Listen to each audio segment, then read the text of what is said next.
ஹரி ஓம் சுவாமி சரணமையப்பா. வெற்றிவேல் முருகனுக்கு கரோகரா. வணக்கம் நண்பர்களே.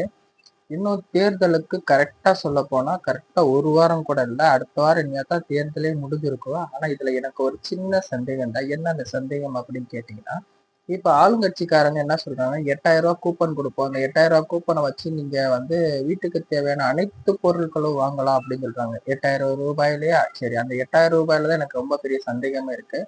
8,000 ரூபாய்க்கு டிவி வாங்க முடியுமா, இல்ல ஃப்ரிட்ஜ் வாங்க முடியுமா, ஏசி வாங்க முடியுமா? 8,000 ரூபாய்க்கு என்ன பொருள் வாங்கலாம் அப்படின்னு கேட்டீங்கன்னா, ஃபேன் வாங்கலாம், சீலிங்ல ஓடுற ஃபேன் வாங்கலாம். டேபிள் ஃபேன்லாம் வாங்கவே முடியாது. சீலிங்ல ஓடுற ஃபேன் வாங்கலாம், அயன் பாக்ஸ் வாங்கலாம். அதை விட்டுட்டா வேற என்ன பொருள் வாங்கலாம்? ரொம்ப ரொம்ப ரொம்ப கம்மியான பொருள் ஒரு ஹேர் ட்ரையர் வேணா வாங்கலாம். ஹேர் ட்ரையர் வாங்கிக்கலாம், சேவிங் கிட்டு வாங்கிக்கலாம். சரிங்களா? அதுலயே எலக்ட்ரிக்கல்ல இருக்கு பாத்தீங்கன்னா, அந்த மாதிரி ஐட்டங்கள் நீங்க வாங்கிக்கலாம். நீங்க கனவு காண்ற மாதிரி டிவியோ, ஃப்ரிட்ஜோ, வாஷிங் மிஷினோ இதெல்லாம் சத்தியமா வாங்க முடியாது. இதுல அப்படியே அவங்க சொல்ற மாதிரி உங்ககிட்ட இருக்க பொருளை கொடுத்துட்டு நீங்க எக்ஸ்சேஞ்சில் நீங்க வாங்கிக்கோங்க அப்படின்னு சொல்றாரு. எக்ஸ்சேஞ்சில்னா நம்ம ஒரு 40,000 ரூபாய்க்கு ஒரு டிவி வச்சிருப்போம்னு வச்சுக்கோங்க. வாங்கி ஒரு வருஷமோ 2 வருஷம் ஆகுதுன்னா டிப்ரிசியேஷன் நீங்க போட்டு கணக்கு பண்ணி பார்த்தாலும் ஒரு 20,000 ரூபாய் உங்களுக்கு கழியுதுன்னே வச்சுக்கோம்.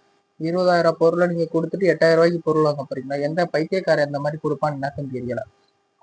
அப்படியே கொடுக்கறதா இருந்தாலும் எந்த கடையில போய் வாங்குறது? இந்த 8,000 கூப்பனை ஜெயிச்சிட்டாங்கப்பா, ஜெயிச்சு 8,000 கூப்பனை தமிழ்நாடு ஃபுல்லா இருக்க எல்லா குடும்ப தலைவிகளுக்கும் கொடுத்துட்டாங்க. 8,000 ரூபாய்க்கு கூப்பனை கொடுத்துட்டாங்க. இந்த கூப்பனை கொண்டு போய் எந்த கடையில நான் வாங்குறது? ஜேம்ஸ் அண்ட் கோ வாங்கவா, இல்ல வசந்த் அண்ட் கோல வாங்கவா, இல்ல இதுல வாங்கவா, அதாவது விவேக்ஸ்ல வாங்கவா, ஏர்ட்ட போய் வாங்க, இல்ல வருஷம் வருஷம் ஒரு இது போடுவீங்க பொருட்காட்சி, ஒவ்வொரு ஊருக்கு ஒரு பொருட்காட்சி போடுவீங்க. அந்த பொருட்காட்சியில எதுவும் இதுக்காக தனியா செப்பரேட்டா 8,000 ரூபாய்க்கு இங்கே பொருள் வாங்கப்படும் அப்படின்னு கடை ஏதாவது ஒன்று ஓப்பன் பண்ணுவீங்களா? இல்ல ரேஷன் கடையில போய் கேட்டு கொடுக்கணுமா? 8,000 ரூபாய்க்கு பொருள் வாங்குறதுக்கு என்ன பொருள் வாங்கலாம்னு சொல்லி ரேஷன் கடையில போய் எதை நிக்கணுமா? ஏன்னா தெளிவா சொன்னா தானே தெரியும் மக்களுக்கு எங்க போய் வாங்குறது. 8,000 ரூபாய் கூப்பன் கொடுத்துட்டீங்க, ரைட்டு. 8,000 ரூபாய் கூப்பனுக்குரிய பொருளை எங்க போய் வாங்க? ஒண்ணும் இல்ல. ஏன்னா எங்க போய் வாங்குறதுன்னே தெரியல. அதை பத்தி ஒரு ஐடியாவும் இன்னும் சொல்லல. அவங்க என்ன சொல்லியிருக்காங்கன்னா, 8,000 ரூபாய்க்கு நீங்க மைக்ரோ ஓவன் வாங்கலாம், டிவி வாங்கலாம், ஃப்ரிட்ஜ் வாங்கலாம், வாஷிங் மிஷின் வாங்கலாம், ஏசி வாங்கலாம். வாங்கலாம், எங்க போய் வாங்கலாம் தெரியல. அதை பத்தி இன்னும் வரைக்கும் சொல்லல. போய் வாங்கிக்கலாம். மக்கள் மேல ஒரு ஆசை, மக்களுக்கு ஒரு ஆசையை திணிச்சாச்சு. அப்பாடா, ரைட், ஓகே, அவ்வளவுதான், ஆசையை திணிச்சாச்சு.